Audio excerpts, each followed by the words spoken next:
बोलिए गोविंद भगवान की। जैसे ही भगवान कन्हैया ने कहा कि इस कोवलिया पीठ का हाथी को हटा लेगा तो हम अंदर चले जाएंगे, तो उसने जैसे नहीं सुना, हाथी ने कन्हैया को सूंड में लपेट लिया तो कन्हैया छोटे से आकार में हो गए।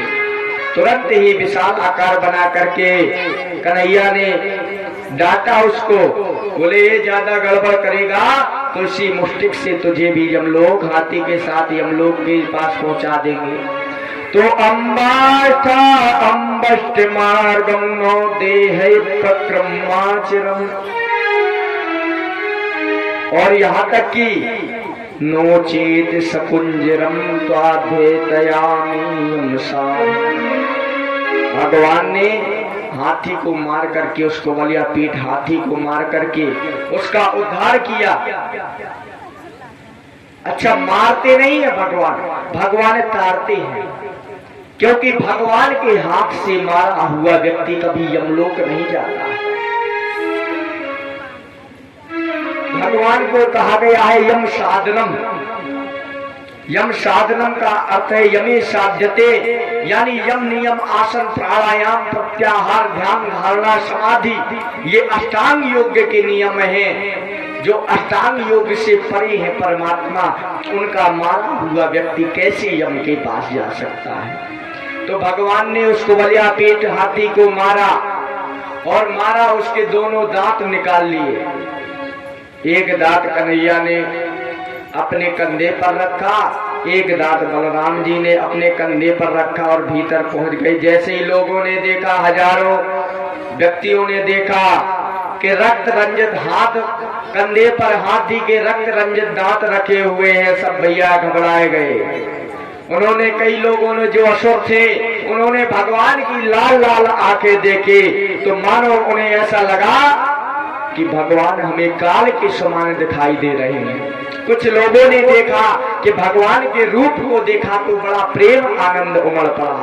मल्ला नाम सनिर्निणाम नरवरा स्त्री राम स्मरो मूर्तिमान, गोपा नाम स्वजनो सताम क्षितिभुजाम शास्त्रा सपित्रो शिशु, मृत्युर्भोज जपते विराट विदुषां तत्त्वं परम योगिनाम, और वृष्णि नाम पर देवेति विदितो रंगम गता साग्रता। श्रुतियां संबोधन करती हैं कि परमात्मा रस स्वरूप है। परमात्मा को किसने देखा? मल्ला नाम सनिर्निणाम, मल्लों ने देखा तो मानो उसे ऐसा लगा कि साक्षात काल ही है। लेकिन स्त्री राम स्मरो मूर्तिमान, स्त्रियों ने देखा तो मूर्तिमान भगवान महापुरुष को देखा तो उनके हृदय में प्रेम आया। गोपा नाम स्वजनो सताम, जो गोप ग्वाल थे, उन्होंने ये माना कि हमारा मित्र कन्हैया है, तो कन्हैया को मित्र के रूप में देखा। और नंद बाबा ने अपने पुत्र के रूप में ही कन्हैया को देखा। तो गोस्वामी तुलसीदास जी महाराज वर्णन करते हैं जैसे राम जी को देखा था कि जाके रही भावना जैसी, जाके रही भावना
जैसी भावना थी प्रभु को उसी रूप में देखा।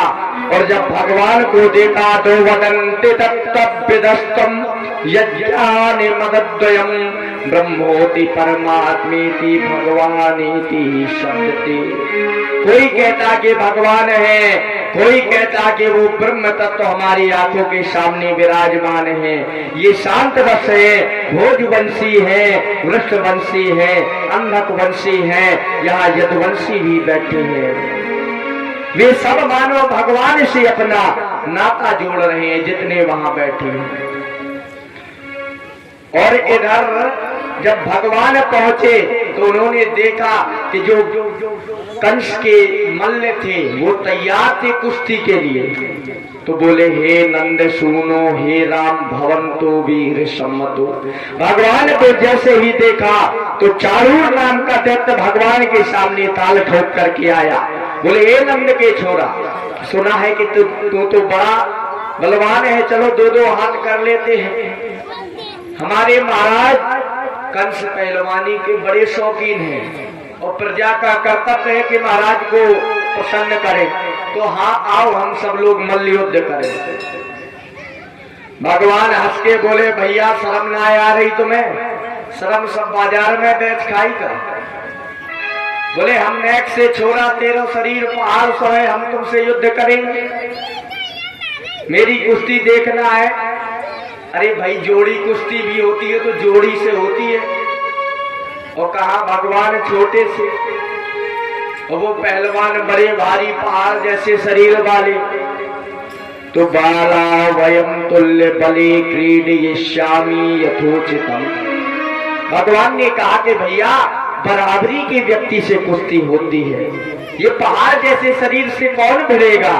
तब चारूर अट्टहास करके हंसा और बोला कि भैया अगर बातें बनानी कोई सीखे तो कन्हैया तुमसे सीखे। अरे कुछ पलों पहले 10,000 हाथी का बल रखने वाला, अरे वो कुवलिया पीठ हाथी मार दिया, उसी के दांत उखाड़ कर कंधे में रखे हो। पता है वो हाथी कैसा था? 10,000 हाथी का बल रखने वाला था। खेल खेल में अनायास तुमने उसे मार दिया और फिर भी अपने आप को बच्चा कह रहे हो। मैं जानता हूं कौन हो।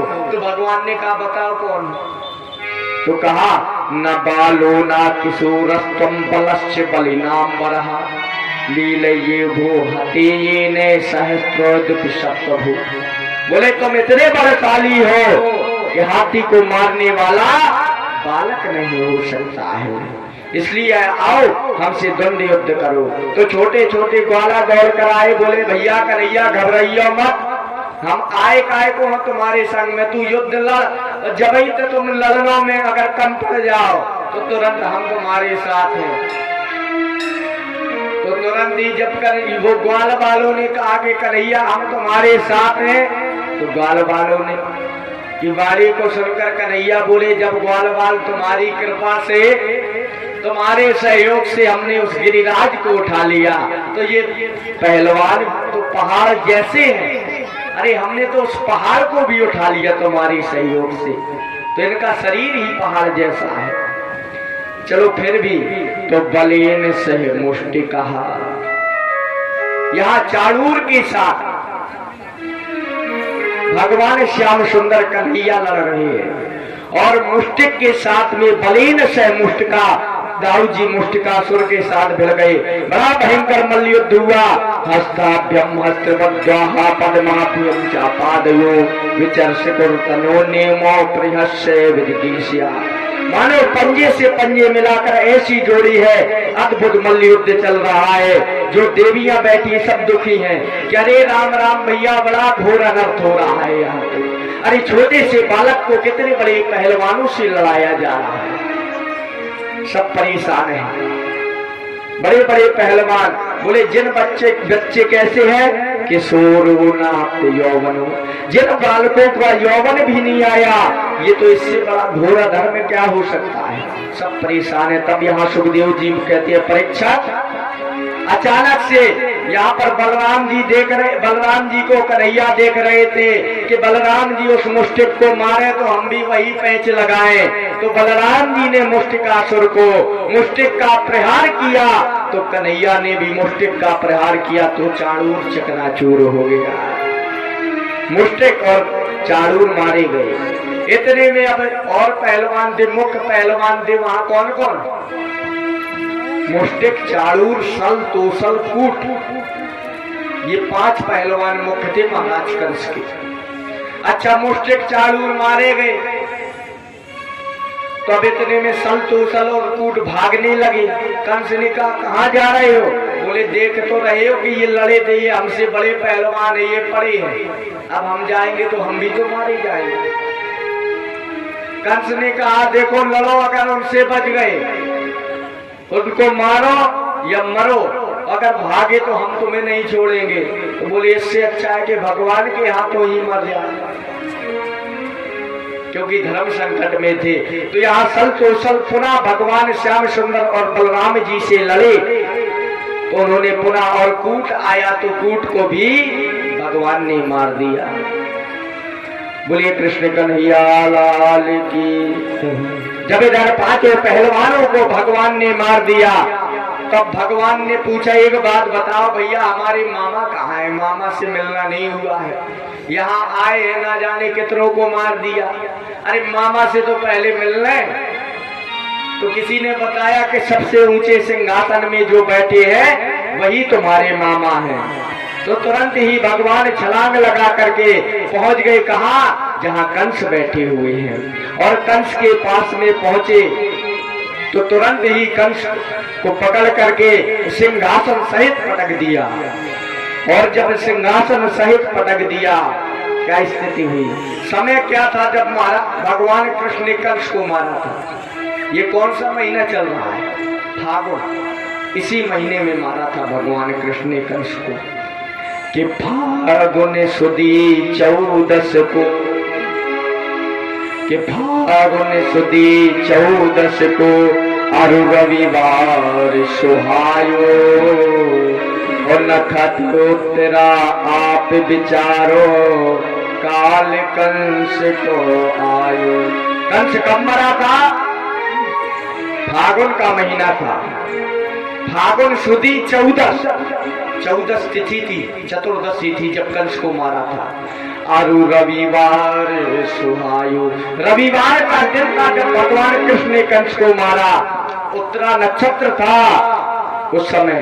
क्या स्थिति?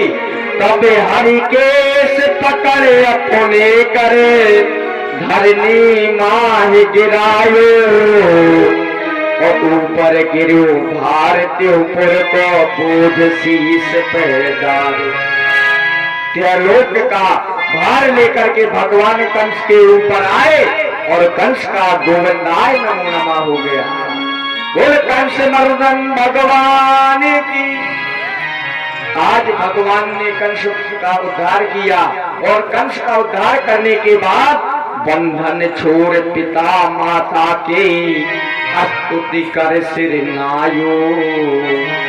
अपने माता पिता के बंधन छोड़े और अपने माता पिता से भगवान ने कहा कि तुम तो हमको गोकुल पठायो, कछु न लाडे लगायो। कि तुमने तो हमें गोकुल भेज दिया था जन्म के समय ही, अरे कोई लाड़ नहीं मिला। मातरम पितरम वृद्धम भार्या साधे सुतम सुषम, गुरुम विप्रम प्रपन्नम चाकल्पो विप्रतवासनम। इस प्रकार से भगवान ने कंस को मार करके कृपा करी। कंस के और 8 भाई थे, वो आए तो उन्हें भी मार दिया भगवान ने। अपने माता पिता के बंधन छोड़े और बंधन छोड़ करके इधर नंद बाबा आए भगवान के पास। कहा कि कृष्ण अब तो चलो मथुरा, अब तो मथुरा से चलो। भगवान ने कहा बाबा तुम चले जाओ, मैं आ जाऊंगा। तब बाबा ने कहा कि क्या तुम्हारी मैया रह लेगी तुम्हारे बिना? तो भगवान ने कहा बाबा तुम समझाना यशोदा मैया को। इधर भगवान मथुरा का राजा भगवान ने उग्रसेन जी महाराज को पुनः बता दिया। उनके माता पिता देवकी वसुदेव जी ने अब भगवान कन्हैया को और बलराम जी को विद्या अध्ययन के लिए सांदीपनी जी के यहाँ पर पहुंचाया। विधिवत यज्ञोपवीत संस्कार गर्गाचार्य जी महाराज के द्वारा हुआ। गायत्री मंत्र की दीक्षा प्रदान की। गर्गाचार्य जी बोले, वसुदेव, माता पिता का कर्तव्य है कि अपने बालकों को शिक्षा अवश्य करानी चाहिए। जैसे वसुदेव जी महाराज ने भगवान कृष्ण को और बलराम जी को शिक्षा के लिए गुरुकुल भेजा था। बल्कि भगवान के पास ज्ञान की कमी नहीं है, ज्ञान का प्रादुर्भाव ही भगवान के यहाँ से होता है। लेकिन फिर भी माता पिता के संबंध में अगर भगवान आए हैं तो भगवान भी शिक्षा के लिए गए हैं, भगवान भी उस विद्यालय में शिक्षा ग्रहण करने गए हैं। तो माता पिता का भी कर्तव्य है कि अगर उनके बालक हैं तो शिक्षा अवश्य पढ़ानी चाहिए। क्योंकि माता शत्रु पिता वैरी ये बालो न पाठता। नीति शास्त्र में ये श्लोक है, माता शत्रु पिता वैरी ये बालो न पाठिता, ना शोभती सभा मध्य हंस मध्य बकोयथा। बोले वो माता पिता शत्रु हैं जो अपने बालकों को ना पढ़ाए। ना शोभते सभा मध्य हंस मध्य बकोयथा। जैसे हंसों की सभा में बगला शोभायमान नहीं होते हैं, ऐसे ही शिक्षित समाज में अगर कोई अनपढ़ अगर बैठा है तो शोभायमान नहीं होता है। इसलिए हर माता पिता का कर्तव्य है कि जब तक उनकी सामर्थ्य हो तो अपने बालकों को शिक्षा अवश्य ग्रहण कराएं। इसलिए उनका शिक्षा का प्रबंध करना चाहिए। किसी न किसी गुरुकुल में पढ़ने को भेजो। लेकिन आजकल गुरुकुल की शिक्षा तो समाप्त हो गई। आजकल हम देखते हैं कि आधुनिक बालकों को हिंदी पढ़ना भी नहीं आता। बड़ी विडंबना है आज की समाज में कि लोग जो हमारी भारतीय संस्कृति है, भारतीय हमारी जो भाषा है, मूल भाषा संस्कृत का जो अगर उसको भी देखा जाए तो हम हिंदू हैं तो हमें हिंदी भाषा पर प्रमुखता देनी चाहिए। लेकिन हिंदी भाषा का भी महत्व समाप्त कर दिया हम ही लोगों ने। अरे अपने बालकों को हम हिंदी अंग्रेजी ज्यादा सिखा रहे हैं, विदेशी संस्कृति की ओर बढ़ा रहे हैं। अरे हमारी भारतीय संस्कृति में अगर हमारे बालक पढ़ेंगे तो संस्कारवान होंगे। क्योंकि भारत की संस्कृति को संस्कृति, केवल भारत देश की संस्कृति को संस्कृति कहा जाता है। संस्कार ददाति सा संस्कृति, जो संस्कृति हमें संस्कार प्रदान करे वो भारतीय संस्कृति है। ऐसी भारतीय संस्कृति से आज हमारा देश दूर हो रहा है। न जाने कितनी विदेशी संस्कृति की ओर आज ये समाज बढ़ रहा है। गुरुकुल में भेजा। आजकल बढ़िया गुरुकुल अगर देखे जाए तो एक से बढ़ के एक वैदिक गुरुकुल है। हम ये नहीं कहते, विरोध नहीं करते अंग्रेजी भाषा का, वो भी जरूरी है। लेकिन उसके साथ साथ में जो हमारी संस्कृति है, संस्कृति की शिक्षा भी जरूरी है। क्योंकि अगर जिस बालक ने संस्कृति पर ध्यान दिया है वही अपने माता पिता का सम्मान करेगा। क्योंकि जो विदेशी संस्कृति है उसमें माता पिता का सम्मान नहीं किया जाता। अरे कितने सुंदर शब्द हैं हमारी भारतीय संस्कृति के कि अगर बोलते हैं तो पिताजी जी लगाते हैं। लेकिन वो विदेशी संस्कृति माय डियर डैड, दुर्भाग्य संस्कृति का जो डियर और डैड, अरे उन्हीं की भाषा में अगर देखा जाए तो डैड माने होता है मरा हुआ। अगर विदेशी भाषा ही प्रयोग करें अपनी भाषा में तो डैड माने डेड बॉडी। सुना होगा कि डेड बॉडी, ये बॉडी डेड हो गई। और वही बालक अपने पिता को कहता है